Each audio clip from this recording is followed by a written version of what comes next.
네, 우리 서로 좌우 옆으로 하나님만 예배합시다. 이렇게 인사를 좀 했으면 좋겠습니다.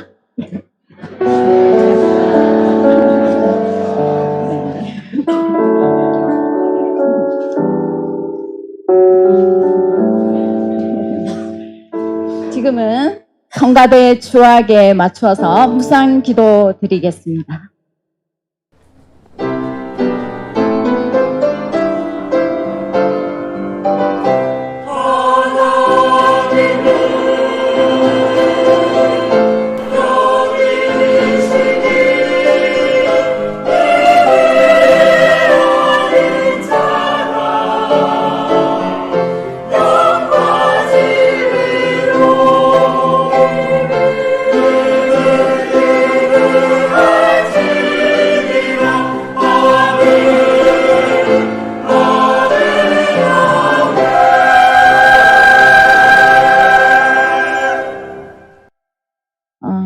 삶의 목적이, 삶의 방향이 오직 주님만을 원합니다.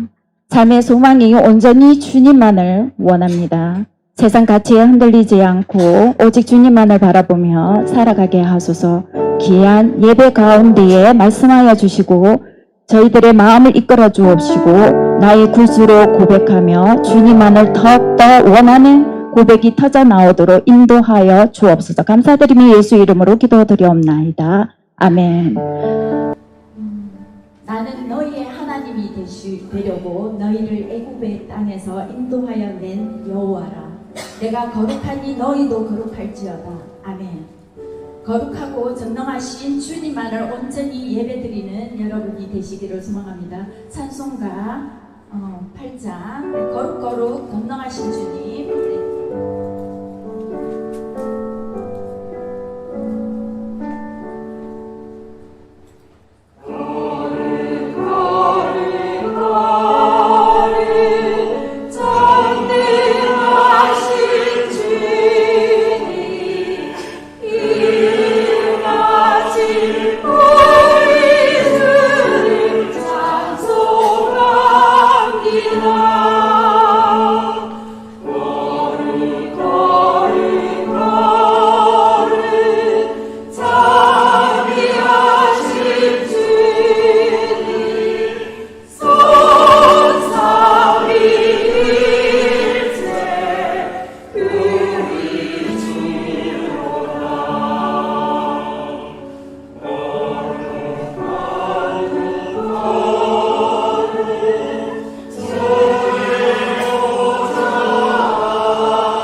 우리 왕이여 찬양받기에 합당하신 하나님 아버지의 이름을 높여드리기를 원합니다.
앉으시겠습니다.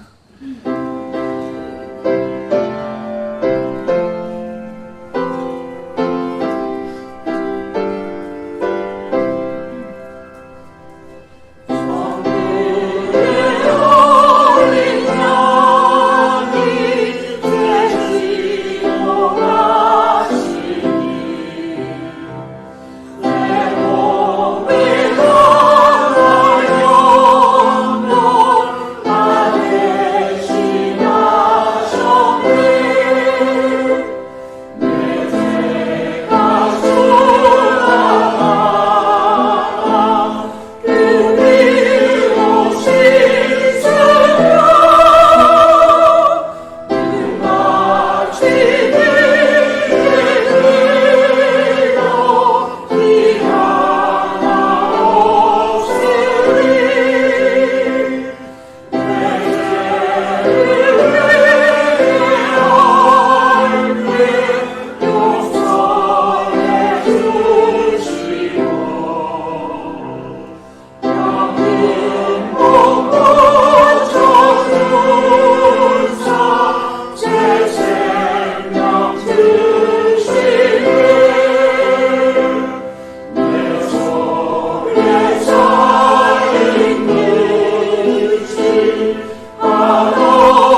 함께 기도드리겠습니다.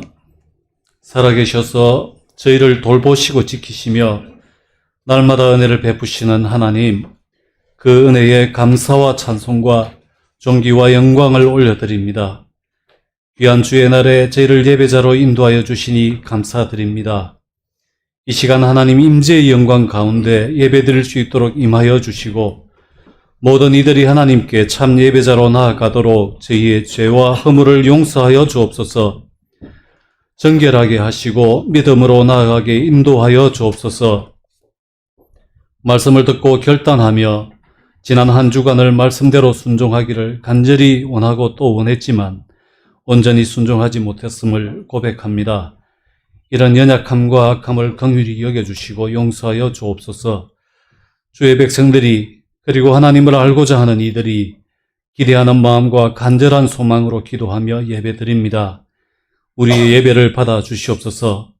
이 예배를 축복하여 주옵소서. 나의 계획으로 무엇을 바꾸어 보겠다고 생각하는 모든 것들을 다 내려놓고 온전히 주님께 맡기는 믿음과 겸손을 구합니다. 주님, 저희를 겸손하고 온유하게 하옵소서. 모든 이유와 모든 사연을 내려놓고 주님만을 신뢰하고 의지함으로 겸손하게 하옵소서. 세상을 살아갈 때 우리는 많은 어려움과 두려움을 맞이하게 됩니다.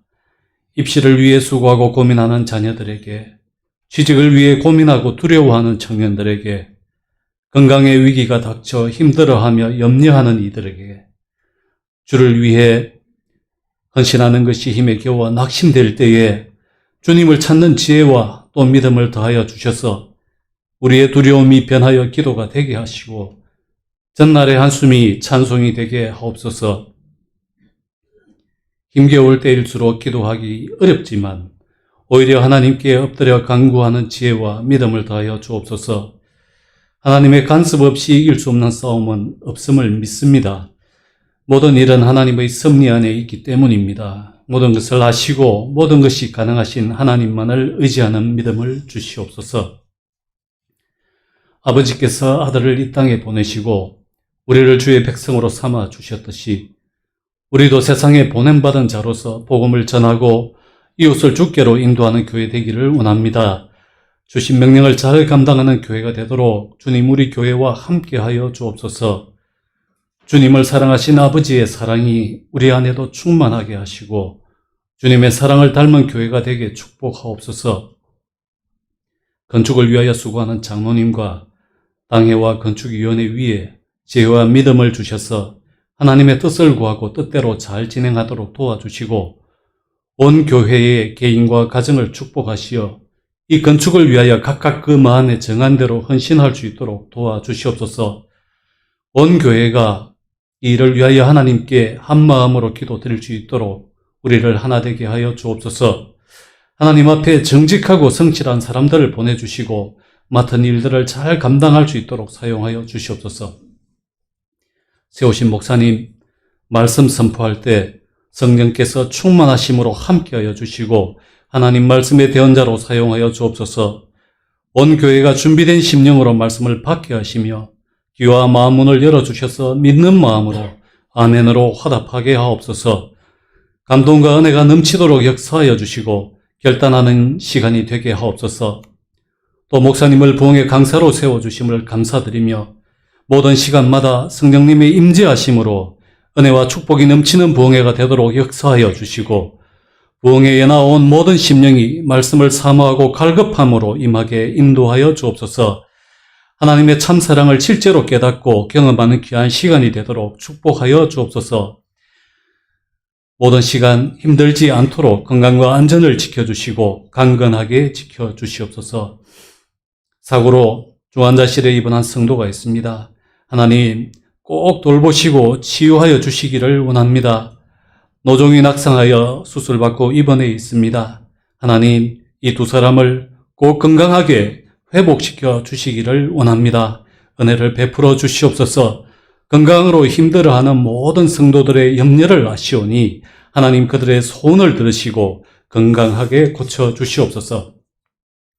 예배의 기관으로 세워주신 찬양대 위에 지혜와 권능을 더딥혀 주시고 드리는 찬양이 하나님을 향한 온 교회의 기도와 영광이 되게 하시며 하나님 홀로 받아 주시옵소서. 감사를 드리며 예수님 이름으로 기도드립니다. 아멘.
기도드리겠습니다. 하나님 아버지 감사합니다. 오늘 찬양을 통하여서 하나님의 은혜를 구하게 하여 주시고 큰 은혜를 베푸시리라고 하는 믿음의 고백을 드리게 하심을 감사합니다. 앞서 간절히 간구한 기도를 하나님께서 응답하여 주셔서 하나님 뜻 안에서 운행하여 주시기를 간절히 소원을 드립니다. 이 시간 하나님께서 역사하여 주셔서 우리 성도들이 폐문에 또 군문에 또 여러 가지 모양으로 이 자리에 나오지 못한 성도들을 한 가지로 은혜의 장중에 붙들어 주시고 하나님의 임재의 영광 가운데 하나님 앞에 설 수 있도록 하나님께서 역사하여 주시기를 간절히 손을 드렸고 이 시간 하나님께서 하나님의 임재 가운데 선포하신 하나님의 말씀을 우리가 청종할 수 있도록 하나님께서 역사하여 주시기를 간절히 손을 드리며 우리 주 예수 그리스도 이름으로 기도드리옵나이다. 아멘. 하나님의 말씀을 보도록 하겠습니다. 올림을 좀 잡아 주십시오. 열왕기하 18장입니다. 열왕기하 18장 1절에서 6절의 말씀을 함께 보시겠습니다. 구약성경입니다. 592페이지 3페이지 있습니다. 열왕기하 18장 1절에서 8절의 말씀을 보도록 하겠습니다. 제가 읽도록 하겠습니다. 이스라엘 왕 엘라의 아들 호세아 제3년에 유다 왕 아스의 아들 히스기야가 왕이 되니 그가 왕이 될 때에 나이가 25세라 예루살렘에서 29년간 다스리니라. 그의 어머니의 이름은 아비요 스가리아의 딸이더라. 히스기야가 그의 조상 다윗의 모든 행위와 같이 여호와께서 보시기에 정직하게 행하여 그가 여러 산당들을 제거하며 조상을 깨뜨리며 아세라 목상을 찍으며 모세가 만들었던 노뱀을 이스라엘 자손이 이때까지 향하여 분향함으로 그것을 부수고 느부사단이라 일컬었더라. 히스기야가 이스라엘 하나님 여호와를 의지하였는데 그의 전후 유다 여러 왕 중에 그러한 자가 없었으니 곧 그가 여호와께 연합하여 그에서 떠나지 아니하고 여호와께서 모세에게 명령하신 계명을 지켰더라. 여호와께서 그와 함께 하심에 그가 어디로 가든지 행통하였더라.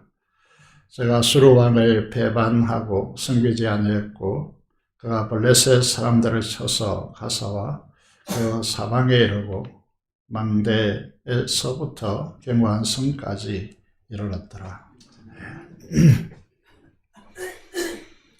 오늘 우리에게 주어진 말씀을 따라서 전무후무라고 하는 제목으로 하나님의 말씀을 선포하겠습니다. 한 주간 동안 잘 지내셨습니까? 주님의 이름으로 문안하며 인사하고 시작하도록 하겠습니다. 오늘은 특별히 코람데오의 축복을 누리십시다 이렇게 인사하면 좋겠습니다. 코람데오의 축복을 누리십시다 인사하겠습니다.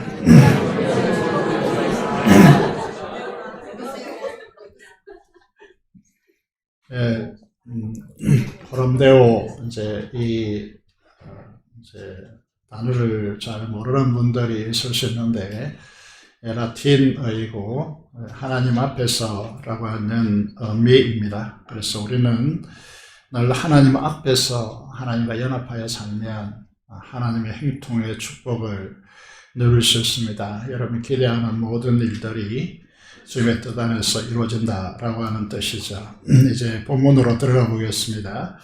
우선 5절을 보시면요, 오늘 제목대로 이렇게 기록되어 있습니다. 히스기야를 소개하고 있는데 히스기야가 이스라엘의 하나님 여호와를 의지하였다 이런 단어를 쓰고 있고요. 의지하였는데 그의 전후 유다 여러 왕들이 있겠지만 여러 왕 중에 그러한 자가 없었다 이렇게 됐습니다. 남은 유다를 생각해 보시면요, 주전 935년경의 BC죠.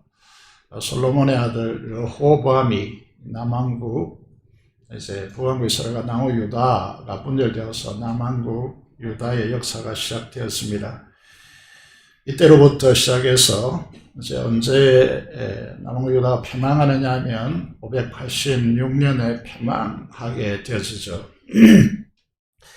여기 350년 동안 유다에는 20여 명의 왕들이 통치하였습니다. 이런 많은 왕들 중에 히스기야와 같은 왕이 없었다라고 되어 있습니다. 이것을 가리켜서 우리는 전무후무한 왕이었다. 요즘 이런 한자죠. 영어로 좀 바꾸면 레전드다, 이런 이야기를 이제 젊은이들이 쓰고 있습니다. 지금 잘 들을 수 없지만은 어린 시절에 예배 때에 이제 장로님들이 대표 기도로 이런 기도를 종종 들었음을 기억하게 되었습니다. 하나님, 오늘 우리에게 전무한, 더 이제 강조한다면 전무후무한 은혜를 부어주십시오. 후무라고 붙이는 건 좀 어색합니다. 이후에 그것보다 더 큰 은혜가 없다, 이런 뜻인데, 전무한 은혜를 달라고 기도했던 내용을 보게 되었습니다. 히스기야에 우리가 특별한 관심을 가지는 이유는 전무후무했던 유다 왕들 중에서 레전드였다, 이렇게 이제 말씀하고 있기 때문입니다. 우시야 왕보다 이제 더 강력한 왕이 없었느냐? 그게 아니죠. 이제 열왕기서를 보면요, 요사박 같은 경우에 또 우시야 같은 경우에 히스기야보다 더 강력했다라고 말씀을 드릴 수 있습니다. 그런데 요사밭이나 우시야 왕들도 산당을 제거하지 못했습니다. 그런데 놀랍게도 히스기야는 이 일이 어떻게 가능했을까라고 하는 것이죠. 지금 이제 우리가 1980년대를 살아본 분들은 우리 교단 안에, 교회 안에 있었기 때문에 잘 모르겠지만은 이때 한국 교회는 엄청난 부흥이 있었습니다. 그런데 지금 이제 생각해 보면 교회는 위기라고 할 수 정도로 이제 침체되어져 있음을 이제 보게 되었습니다. 이 상황을 우리가 볼 수 있는 것이 이게 매체에 잘 이제 소개되지 않았겠지만 얼마 전에 국가인권위원장 청문회가 있었습니다. 여러분, 이게 이제 안창호라고 하는 분이 국가인권위원장에 임명되었었는데 그게 중요한 자리다 보니까 이제 그동안 인권위원장이 없었던 것 같고요.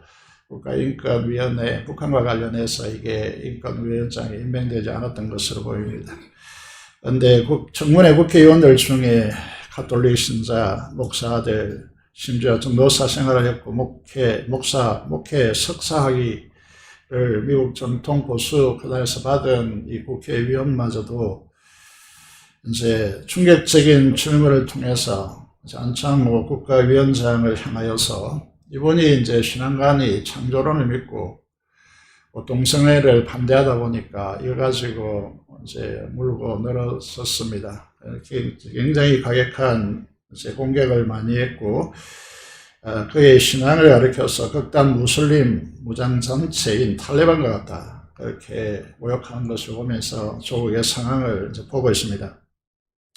이런 시대에 히스기야를 우리에게 등장시켜서 이 시대의 계획과 부흥이라고 하는 이것을 이제 우리가 어떻게 할 수 있는가, 히스기야를 보면서 우리에게 이 시대의 계획과 부흥을 요청하고 있고, 특별히 재건교회 목회인 우리 교회를 향하여서 이 소명을, 시대적 소명을 감당하라고 우리 비전 센터를 짓고 있고 우리 한 마음으로 바라보고 있습니다.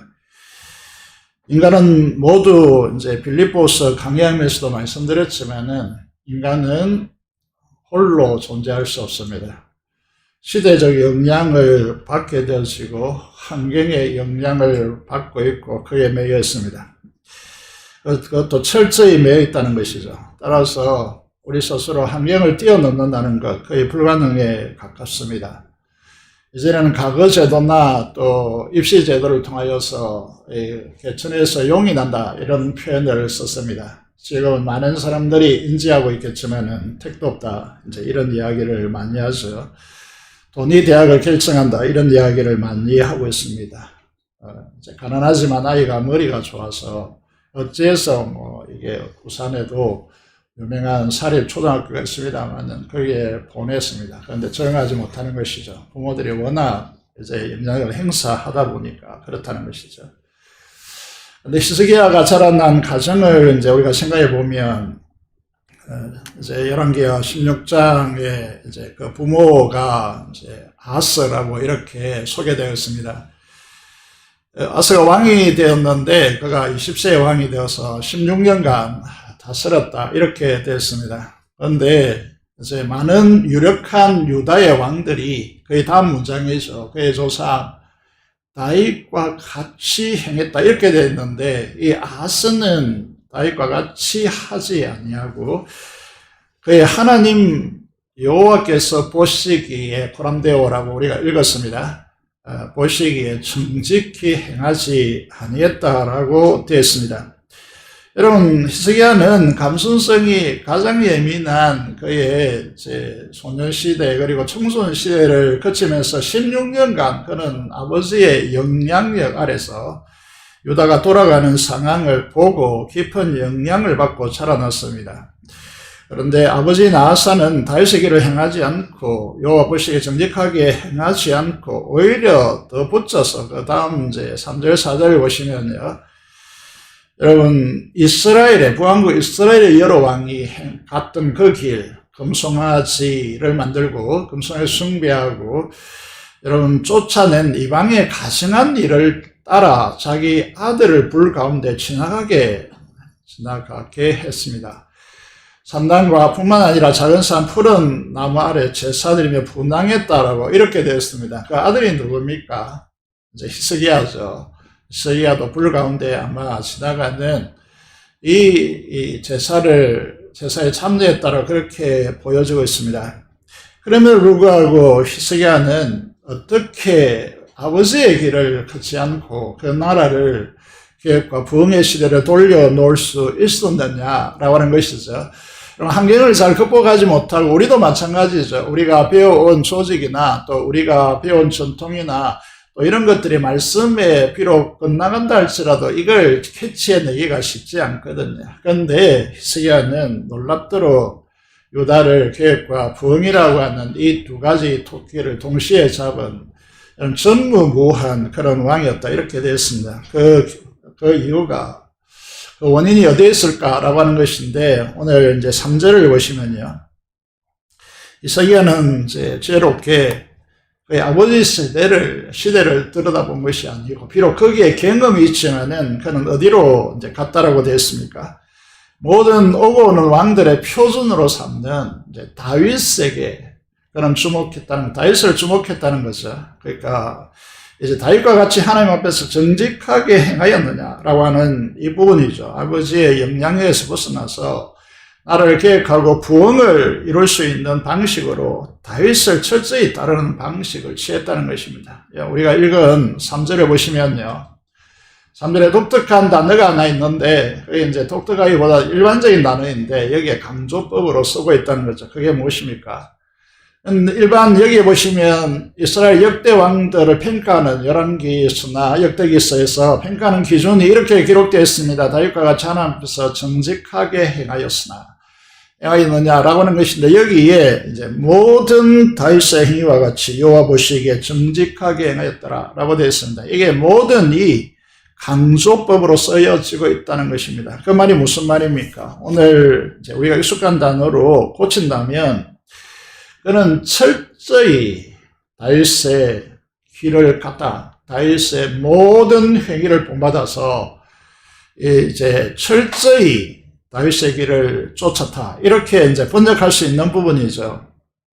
다윗의 길을 행한 사람은 있었습니다. 요사도 있었고 우시아도 있었고 여러분 아스의 아버지인 요담도 있었습니다.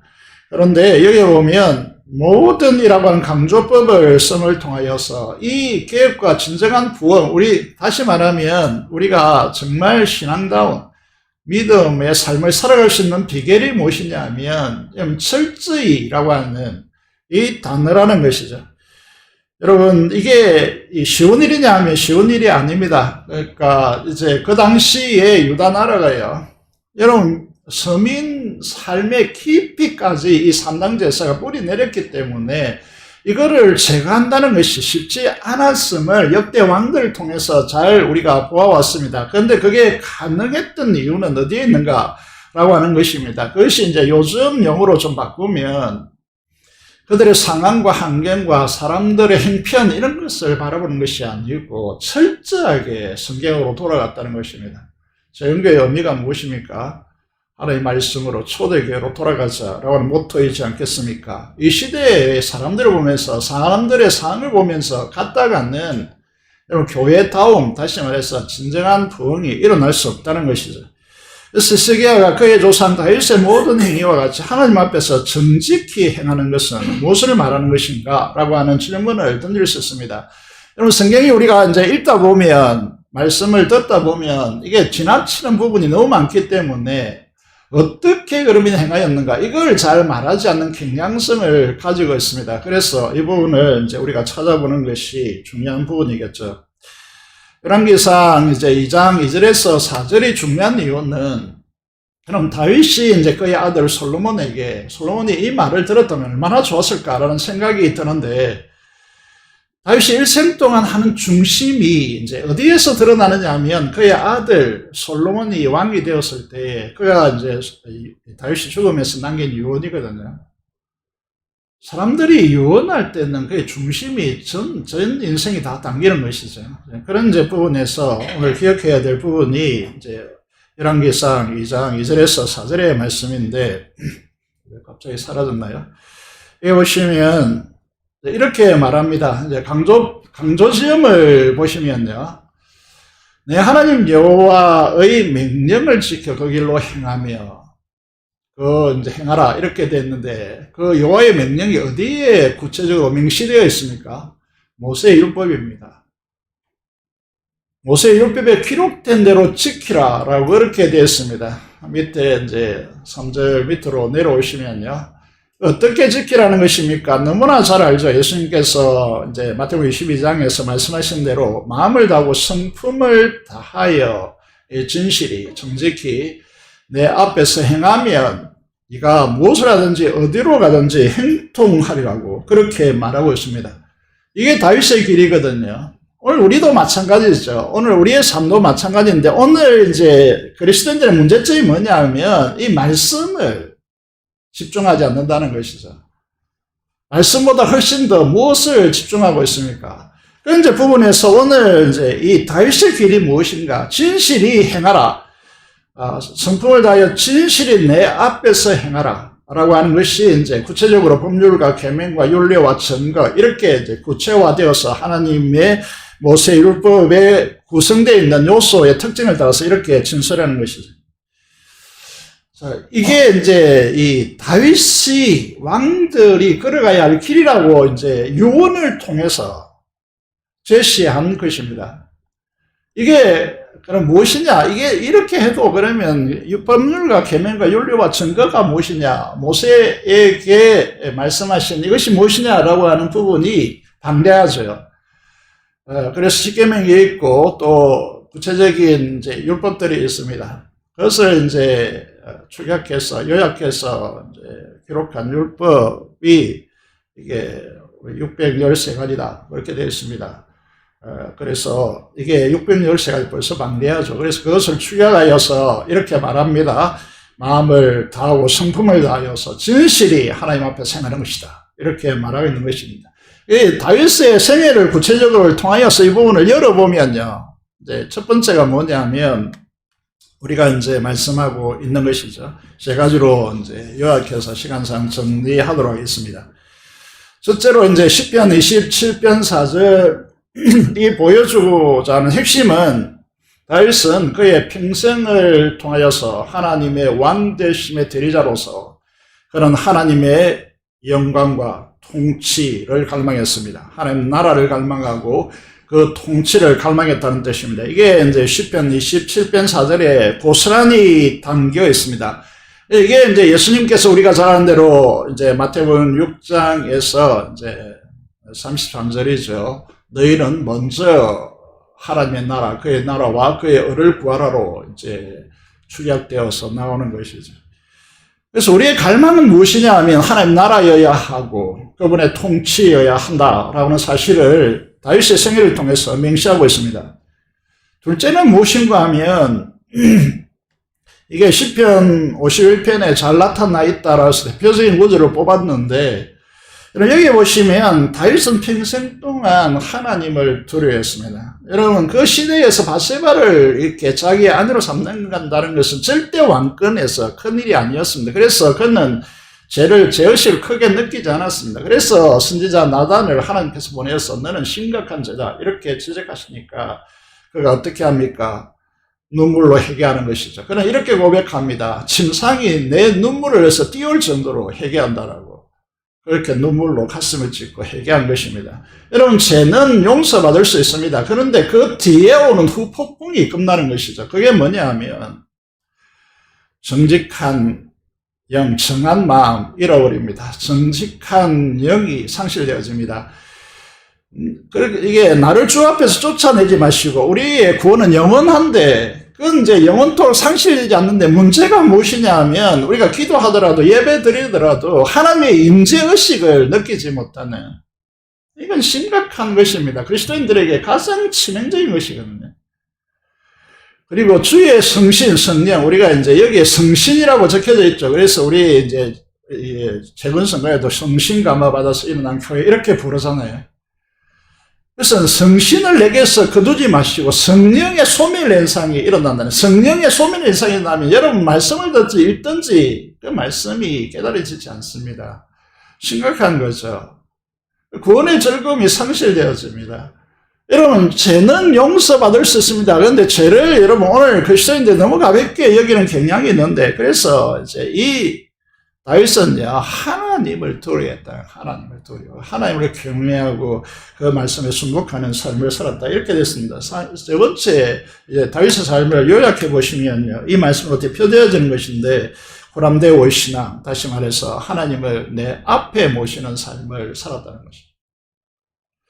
이게 얼마나 중요하냐면 우리의 인생을 완전히 결정짓는 중요한 이제 표준이 되어지는 것인데 여러분 우리가 회의를 할 때나 무엇을 할 때나 이게 이제 어떤 사람들에게 이 하나님이 그 앞에 있다는 의식이 없다 이렇게 되면요 이 사람은 큰일 나는 사람이죠.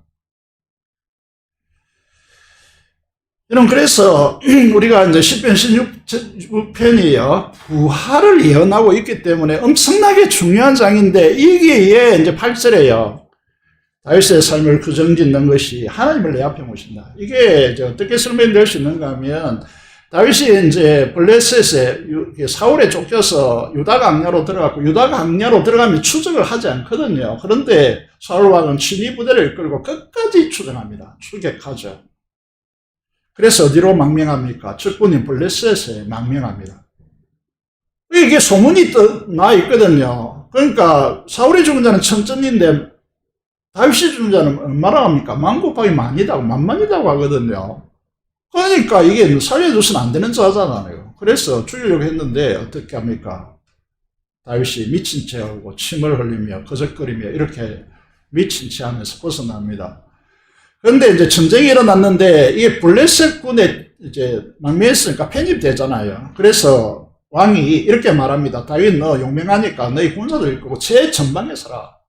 그런데 신하들이 반대하죠. 최전방에 서면 적군이 와서 최전방에서 적군은 넘어와 버리면 우리는 이제 쑥대밭이 된다. 이렇게 해가지고 반대해서 제일 후편에 남습니다. 전쟁이 끝나고 돌아오니까 아둘람 공동체로 갔는데 다윗을 따르는 이제 이스라엘에서 반역자들 사회 부정자들이 모여서 아둘람 공동체를 형성했는데 돌아와 보니까 처자들이 싸그리 다 없어진 것이죠. 아말렉이 이제 침입하여서 다 잡아가 버린 것이죠. 그때 어떻게 합니까? 다윗을 믿고 따랐던 자들이 돌을 들어서 다윗을 죽이려 했습니다. 그때 기도하죠.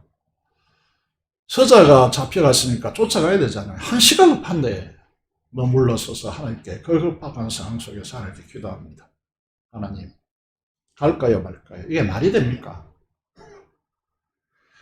여러분 오늘 우리의 그리스도의 삶들이 이 경외심을 하나님을 앞에 모시는 삶을 잘 배우지 못한다는 거죠. 여러분 우리의 믿음의 선조들이 우리에게 어떻게 가르칩니까? 차를 타기 전이나 하루를 시작하기 전이나 공부를 하기 전에 먼저 기도해라고 우리 가르치는 이유가 바로 이런 데에 있는 것이죠. 시기야 왕은 이 다윗의 모든 행위대로 여호와 앞에서 정직하게 행했습니다. 정직이 뭐냐? 도덕적으로 거짓의 반대말이 정직이 아닙니다. 정직이란 하나님을 경외하고 하나님의 통치로부터 오는 하나님 나라의 영광과 그 기업의 풍성함을 갈망하며 하나님의 말씀에 순종하여 우리 말씀의 길을 통하여 역사하시는 하나님을 드러내는 것. 하나님의 정직성, 하나님께서 약속하신 대로 순종하면 약속하신 대로 하나님께서 행하여서 하나님 살아계심을 드러낸다. 이게 다윗이 말하는 정직성입니다. 우리가 하얀 거짓말 이런 말은 존재하지 않습니다. 그런데 많은 언약 백성들이 다윗의 길을 행하지 않고 말씀대로 따르는 정직을 행하지 않기 때문에 이스라엘 패망하고요. 유다에도 침체가 깊게 드리워지는 것이죠. 이게 K2로 좀 들어가 달라고 문자를 보내서 아직 전달되지 않은 것 같은데 K2로 좀 바꾸어 주시면 좋겠습니다. 열왕기상 17장 15절에서 19절의 말씀을 보시면요. 패망하는 이스라엘과 이제 남쪽 유다의 침체를 이제 진단하면서요. 이들이 이제 산당 제사하고 또 우상을 섬기고 금송아지를 섬기고 있지만은 무엇을 위해서 그렇게 한다는 것입니까? 자기를 위해서 이렇게 되어 있습니다. 이게 중간에 보시면 이제 노란 글씨가 새겨져 있는데 하나님의 명령을 버리고 산당 우상에 얼룩지고요. 그렇게 하는 이유가 우상이 누구라는 것입니까? 실질적으로 자기 자신을, 이 사람들이 이런 성신을 가가지고 빌고 하는 이유가 무엇입니까? 자기 때운, 자기 성공, 자기 소원을 성취하기 위한 것이죠. 자기입니다, 자기. 여러분, 하나님이 아닙니다. 그래서 어떻게 나타납니까? 그 밑에 보시면요. 자기 자녀를 어디로 지나게 했다고요? 불 가운데. 대표적인 경우에 아하스, 이제 스기야의 아버지죠. 이 말이 무슨 말이냐면, 이스라엘이 이제 아람 연합군 보강국과 이제 아람과 연합해가지고 이제 둘러쌌을 때요. 어떤 현상이 일어납니까? 이제 나라가 위기 가운데 처했고 이제 식량이 떨어졌을 때 어떻게 합니까? 이 사마리아 성 안에서 어떤 일이 일어납니까? 자기 자식을 삶아먹는단 말이죠.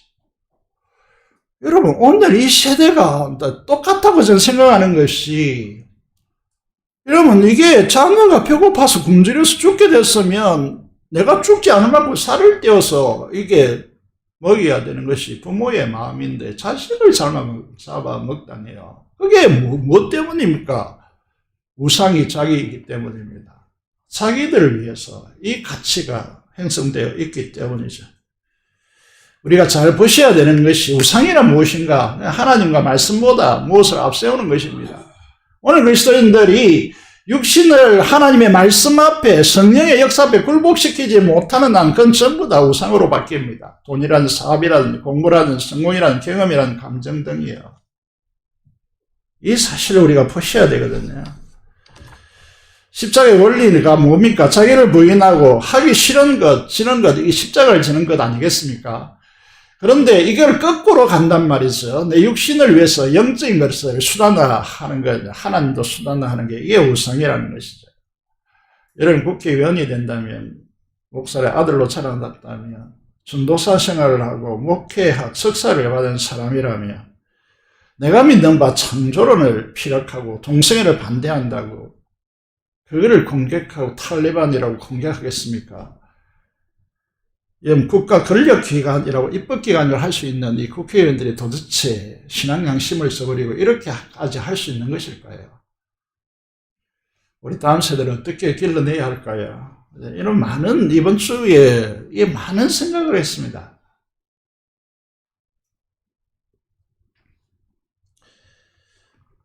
하나님께서요, 이런 부왕국 이스라엘 진노하시고 파멸시킵니다.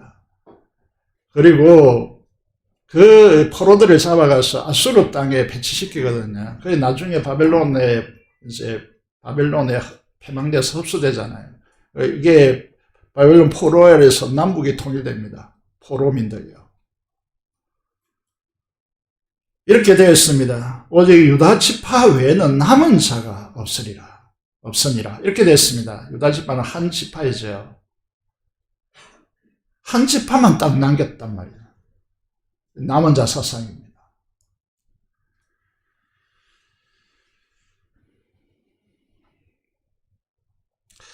교회를 다니고 하나님 믿는 자들이 어떻게 창조론을 진화론과 함께 학교에서 가르쳐야 하고, 동성애는 죄악이라고, 동성애 자들을 긍휼히 여기고 불쌍히 여기는 것과 죄라고 알려주는 것 전혀 다른 문제입니다.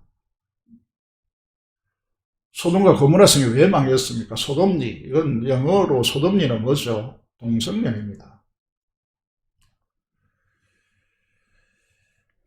여러분 중에 정치적 성향 때문에 그럴 수 있지 뭐 이렇게 한다면요, 정말 이건 인본주의자들로 용납할 수 없는 부분입니다. 하나님께서 남은 자를 위해서 등장시키는 인물이 히스기야 왕입니다. 이스라엘 남은 자를 위해서 히스기야를 하나님께서 사용하시는 것이죠. 히스기야 유다의 왕이 된 시대를 보면서요, 어둠의 절망의 시대를 살아가고 있는 우리들이 히스기야를 통하여 우리가 어떻게 해야 이 시대에 희망이 있는가, 이걸 들여다보려고 하는 것이죠. 히스기야를 통해 하나님께서 우리에게 무엇을 말씀하시고 있습니까? 환경이 너무 어렵고 시대가 너무 어둡고 힘들더라도 너희가 말씀으로 돌아가라고, 거기에 희망이 있다고 말씀하시는 것입니다. 이 개혁과 진정한 부흥이 어떻게 가능하겠습니까? 우리 교회가 이 어둠의 시대 가운데 어떻게 희망을 노래하고 개혁을 통해 진정한 부흥을 이룰 수 있겠습니까? 그것은 다윗처럼 하나님을 경외하고 그 말씀에 순종하는 데 있음을 분명히 알으셔야 된다는 것이죠. 우리 히스기야를 통해 그 답을 찾기 위해서 두 번째 문제인데, 4절을 보시면요, 유대 역대 왕들이 아무도 하지 못해 산거를 제거합니다. 바알과 아세라 우상을 부숩니다. 심지어 모세가 만든 노병을 분양함으로 부숴 없애버립니다. 여러분, 이 문제는 굉장한 사건인데요, 왜 여기에 명시하느냐라고 하는 문제를 이제 오늘 이 시대의 관점에서 보아야 되는 것이, 여러분, 예를 들어서 이제 피아노를 누가 규정했다고 치고 또 강대상을 누가 규정했다고 칩시다. 그러면 제가 이게 사람들이 재단이라 이렇게 하면서 막 우상에서 없애버리고 부숴버렸다 한다면 어떻게 될까요?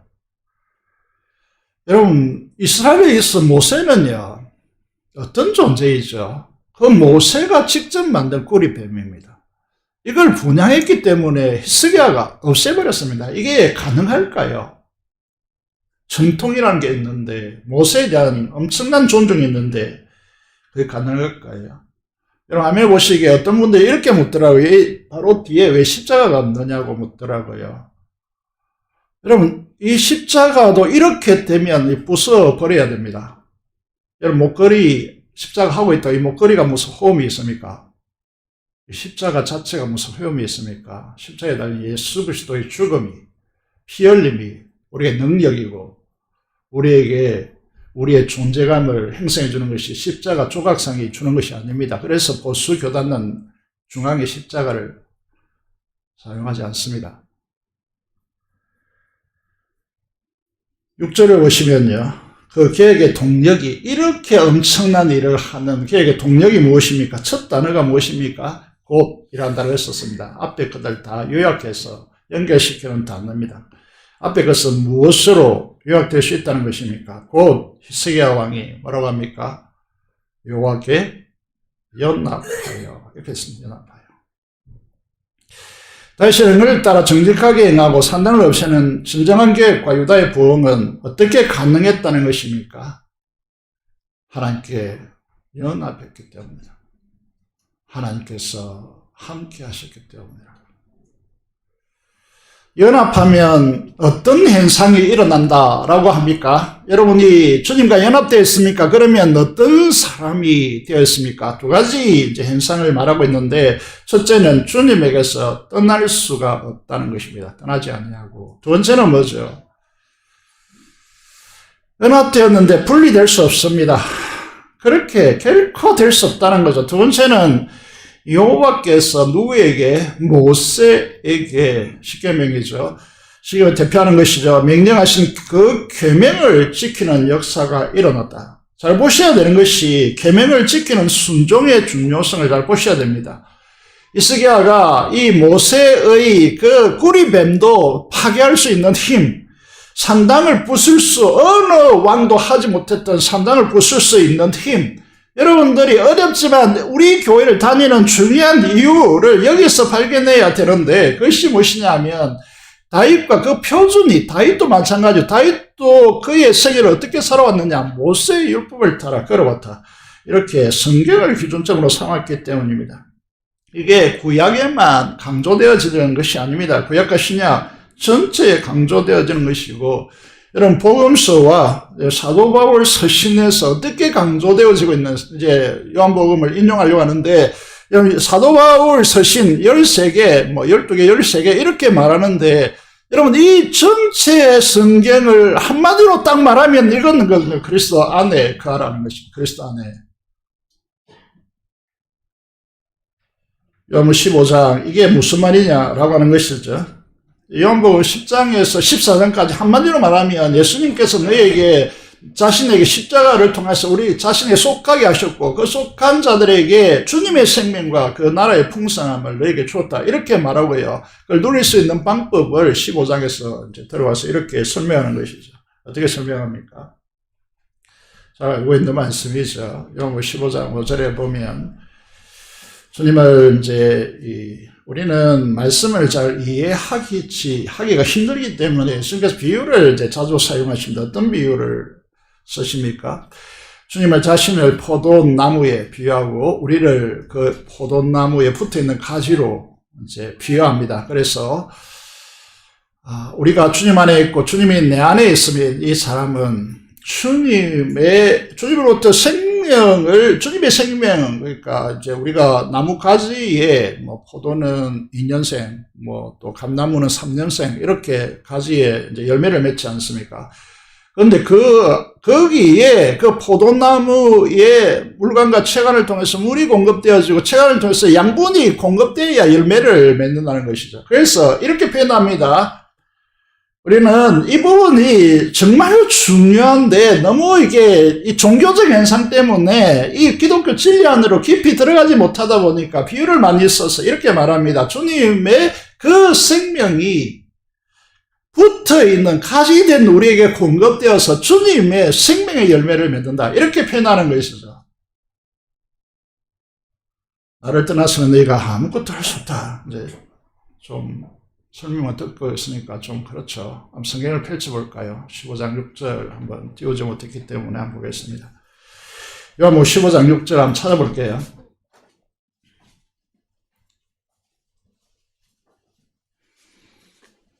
포도나무와 가지로서 우리가 연합되어 있는데, 만약에 우리가 이 연합되면서 우리가 이 가지가 포도나무를 떠난다면, 우리가 주님을 떠난다면 어떻게 되었습니까? 마치 가지가 포도나무에서 분리되는 순간 죽은 것이죠. 분리되면 어떻게 됩니까? 우리가 아무것도 할 수 없다, 이렇게 됐습니다.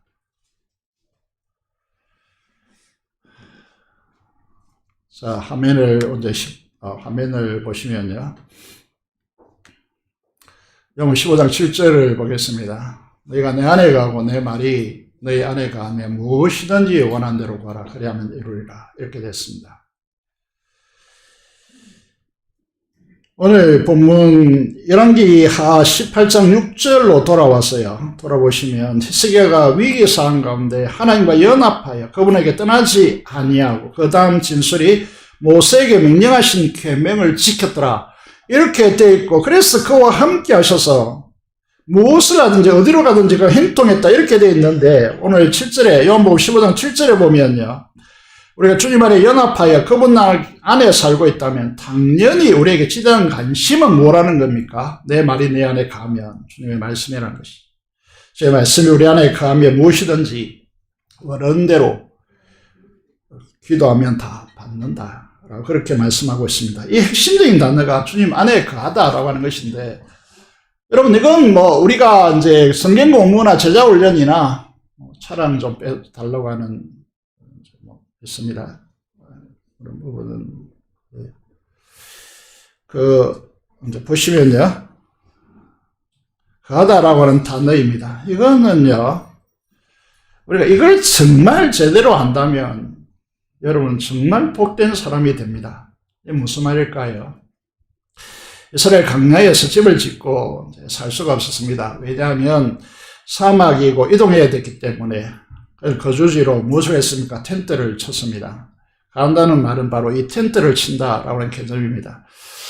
여기 헬라어 이제 메이데이라고 하는 단어를 이제 이게 가다라고 하는 한글로 번역했는데 영어를 보시면요 좀 작게 이렇게 나타나가지고 제가 이제 읽어드리면 remain in이라고 하는 이제 단어로 해석했습니다. 이 개념은 이제 말씀의 장막을 치고 그 안에 살다라고 하는 의미거든요. 주님 안에 거하는 우리들에게 주님의 말씀이 내 안에 거한다는 것은 어떤 상태를 말하는 것입니까? 여러분 말씀의 집에서 말씀과 더불어서 먹고 살고 이렇게 살아가고 있느냐라고 하는 이야기를 하고 있는 것입니다. 그래서 오늘 이 시대가 너무 말씀에서 멀어졌기 때문에요. 우리 집을 짓는다는 것이 중요한 문제가 아니고 우리가 말씀의 장막 안에 가는 이 삶을 구축해야 된다는 것이죠. 그래서 이제 구약에 보시면요. 이스라엘 자손들에게 너희 비간 사이에 말씀을 붙이고 손목에 말씀을 메고 집 문설주 안에 들어갈 때 말씀을 붙이고 여러분 이게 한 우리 성도님의 가정에 가니까 정말 이렇게 놓았더라고요. 우리는 하나님의 성전인데 우리의 마음속에 말씀을 부지런히 암송하였어요. 말씀을 다 새겨 놓아야 되고 중요한 것은 이제 여러분 묵상을 통하여서 묵상하고 기도를 통하여서 가장 중요한 순간에 그 말씀이 튀어나와야 되거든요. 그리고 그 약속을 주장하면서 기도하셔야 된단 말이죠. 예배도 중요한데 이 선포되는 말씀은 중요한 가치를 중요한 지점입니다. 하나님의 음성이라고 그렇게 말하고 되어지는 것이죠. 그래서 우리는 설교를 한 인간의 이제 지적인 요소를 가지고 구성해서 이렇게 연설한다 이렇게 말하지 않습니다. 하나님의 말씀이 선포된다 이렇게 말하는 것이죠. 여러분 이 자리에 나오셔서 예배자로 나오셔서 간중화 되시면 안 됩니다. 눈을 지그시 감고 저분이 얼마나 설교를 잘하나 내게 얼마나 은혜를 끼치나 이런 태도를 가지면 안 됩니다. 그래서 청종하라 이렇게 말하는 것이죠. 쉐마 이스라엘아 들으라 라고 말씀하시지 읽으라 라고 말씀하시지 않는 것이죠. 요한복음 15장 10절에 11절을 보시면요. 예수님도 이 땅에서 어떻게 사시느냐 하면 아버지의 계명을 지켜서 아버지의 그 사랑 안에 거하는 것 같이 너희도 내 계명을 지키며 내 사랑 안에 거하리라. 그리고 우리의 행복이 어떻게 구가되는가 하면 네가 이것을 너에게 내가 이것을 너에게 이루면 내 기쁨이 네 안에서 너희 기쁨을 충만하게 하려는 것이다 라고 그렇게 말씀하고 있습니다. 우리의 행복이 어디로부터 오는가 라고 하는 것이죠. 우리가 계명을 지켜서 주님의 사랑 안에 가는데 우리의 진정한 행복이 있다라고 하는 것입니다. 시간이 좀 가서 계속 말하고 싶지만 좀 요약하고요. 그래서 그 계명이 무엇이냐라고 묻는다면 이제 전심을 다해 하나님을 사랑하고 우리의 형제 지체들을 사랑하는 것입니다. 서로 사랑하는 거 이게 계명의 핵심이거든요. 그런데 교회로 나와가지고 서로를 사랑하지 않는다 이거는요 여러분 계명을 지키지 않는 겁니다. 이런 자들에게 무슨 하나님의 기쁨, 행복이 충만하게 가할 수 있겠습니까? 가지 않죠. 우리의 바로 밑에는 요한 1서에서 그래서 사도 요한이 어떻게 강조하고 있습니까? 사도 요한은 사도 요한복음을 기록했습니다. 그리고 그것을 축약하는데 요한 1서에서 뭐라고 합니까? 우리가 구원받은 하나님의 자녀로 여러분 이게 증거가 되는 것은 형제를 사랑하는 것이다. 이렇게 가잖아요. 이제 마지막으로 주님과 연합한 자들의 축복이 무엇인가를 살펴보기를 원합니다. 열왕기하 18장 오늘 본문의 7절을 보면요. 하나님께서 그와 함께 하시나라고 하시고 여러분 이런 하나님과 연합하여서 하나님과 함께 하시는 자는 어떤 축복을 받는다고 합니까? 어디를 가든지 무엇을 하든지 뭐라고요? 행동하다. 여러분 저는 우리 교회 성도들이 주님과 연합하여서 그 말씀에 순종하면 그 수로를 타고 주님께서 행하심으로 주님께서 이루시는 역사 그걸 행동이라고 정의하는데 그 행통한 자들이 가득 모여서 하나님을 찬양하고 그 행통한 주님의 역사를 간증하고 그 혜택을 누리는 우리 교회가 되어지기를 간절히 기도합니다. 보십시오. 행동에 대한 대표적인 사람이 누굽니까? 누구가 기억됩니까? 요셉이죠. 창세기 39장 2절의 말씀을 보면요. 이 상황이 이제 애굽의 노예로 팔려가지고 보디발의 집에 있습니다. 여기 보시면 여호와께서 요셉과 함께 하심으로 여기다 함께 하셨다. 그가 함께 하시면 어떻게 되죠? 행통한 자가 되어서 그의 집의 주인 애굽 사람 보디발의 집에 있으니 이렇게 됐습니다. 여러분 행통하였다라는 것과 행동한 사람이 되었다는 차이점이 뭐겠습니까? 행동하였다는 내가 행동한 거고요. 행동한 자가 되었다는 것은 그와 함께하는 주변이 함께 복을 누리는 사람이 된다는 거죠. 여러분들 행동한 자가 되었으면 좋겠습니다. 그래서 이 행동한 자가 되면요, 내가 뭐 행동하다 이렇게 뭐 떠벌리지 않아도 누가 합니까? 함께한 자가 하죠. 그의 주인 보디발이 뭐라고 합니까? 여호와께서 그와 함께 하심을 보며 또 여호와께서 그의 범사에 행동하게 하심을 보았더라. 내가 굳이 떠들지 않아도 말이죠. 주변 사람들이 다 압니다. 아, 저 사람 행동한 사람이야. 제가 이제 뭐 여러 가지 노회장, 총회장, 신앙원장도 하고 있는데 그쯤에서 수많은 사람들을 만났습니다. 수많은 회의를 해보았고 또 교회가 문제 일어나는 곳에 가서 수습하느라고 뭐 이렇게 하기도 해봤고 수많은 이제 회의와 수많은 사람들을 거치면서요 느끼는 점이 딱 하나 있습니다. 그게 뭐냐 하면 여기에 행동한 사람이 있느냐. 하나님으로 충분합니다.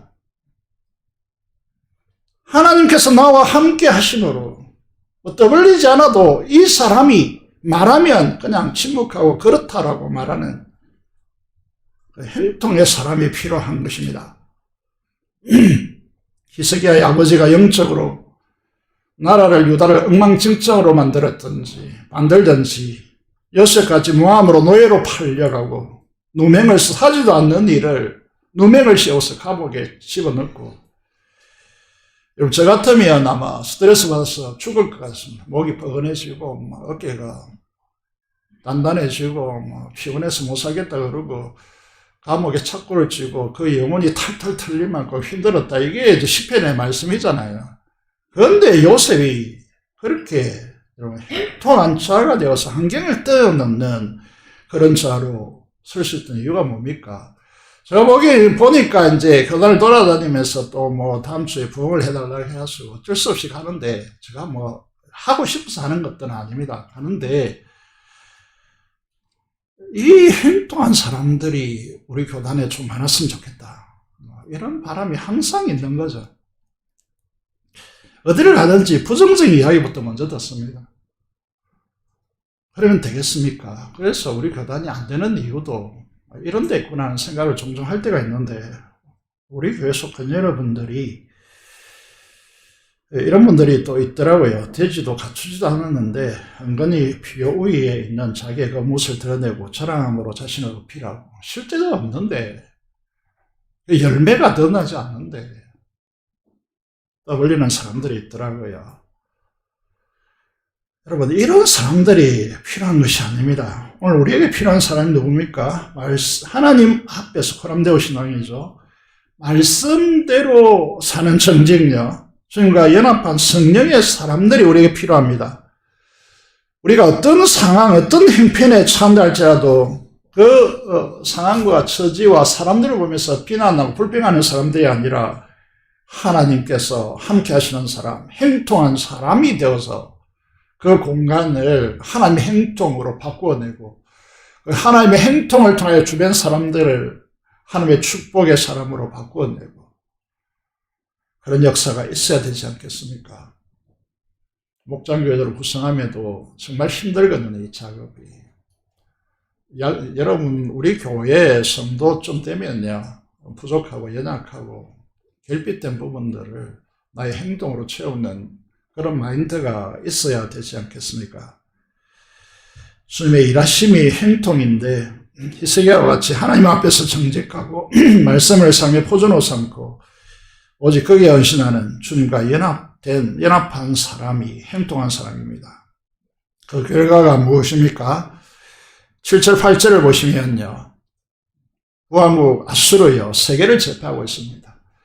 그런데 그거를 패반하고 두려워하지 않았다. 그렇게 되어 있습니다.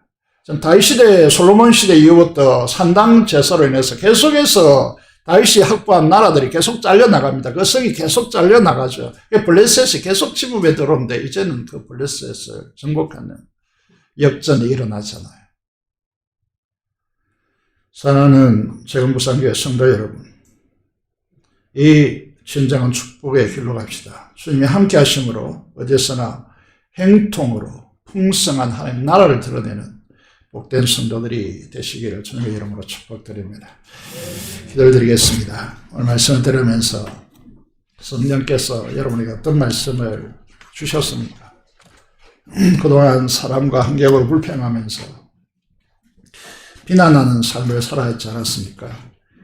하나님께 연합한 사람으로 그 죄에 결핍된 이 세상 속에서 하나님이 풍성한 나라의 행통으로 물들이는 행통한 자가 되게 해달라고 기도하시고 민족복음화 통일과 발전신 것을 위해 사람 세우고 기도하겠습니다.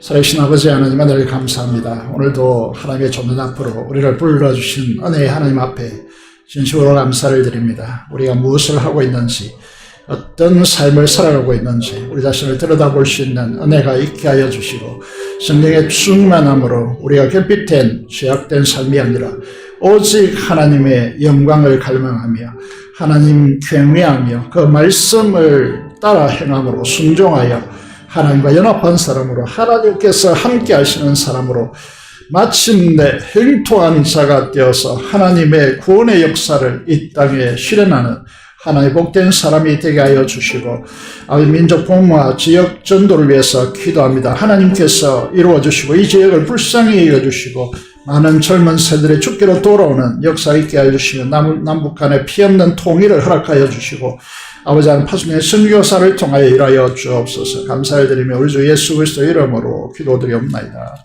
아멘. 선송가 304장 1절 3절 함으로 하나님께 감금하도록 하겠습니다.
오늘도 하나님께서 말씀으로 찾아주시고 선포하여 주시고 우리가 하나님과 연합하고 주님과 연합하여 그 말씀에 순종함으로 하나님께서 함께 하시고 이루시는 행통의 역사 드러내어서 사람들에게 우리가 행통한 자가 되어서 하나님의 영광을 드러내는 자들로 세상에 드러날 수 있도록 우리를 축복하여 주옵소서.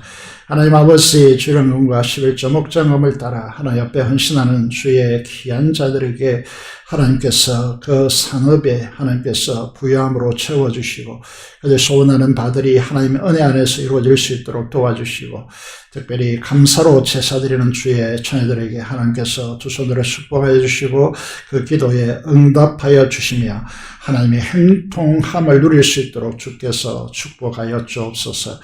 그 기도에 응답하여 주옵소서. 우리 주 예수 그리스도 이름으로 기도드리옵나이다. 아멘.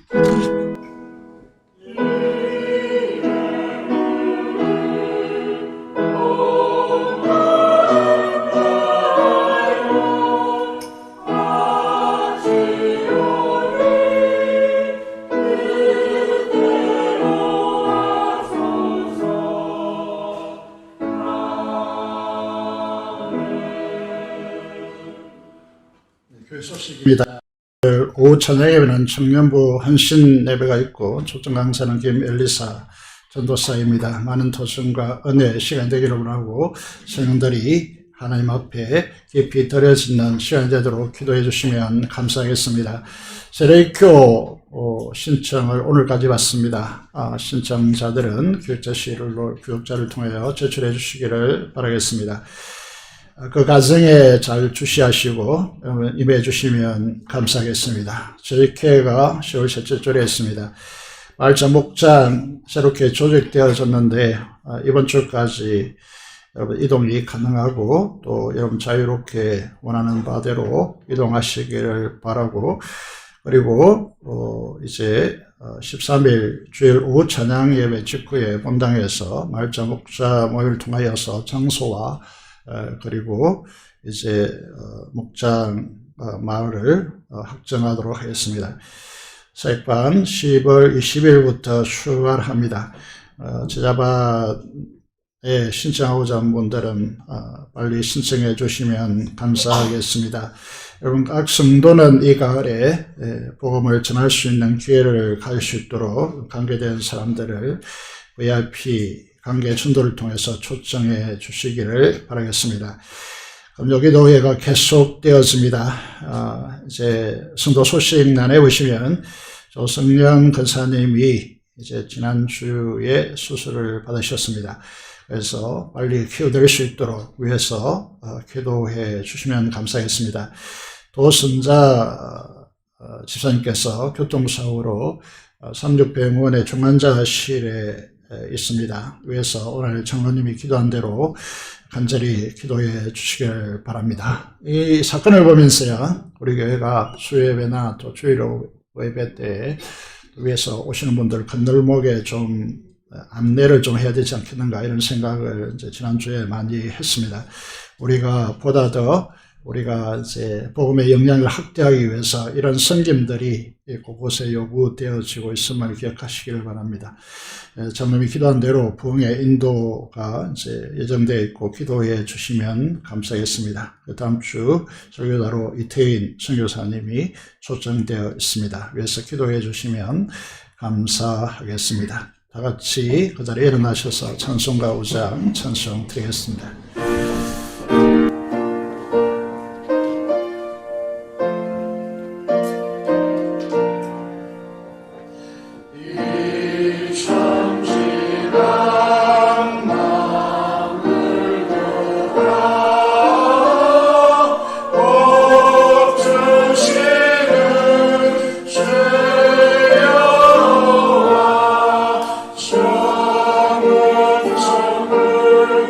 Oh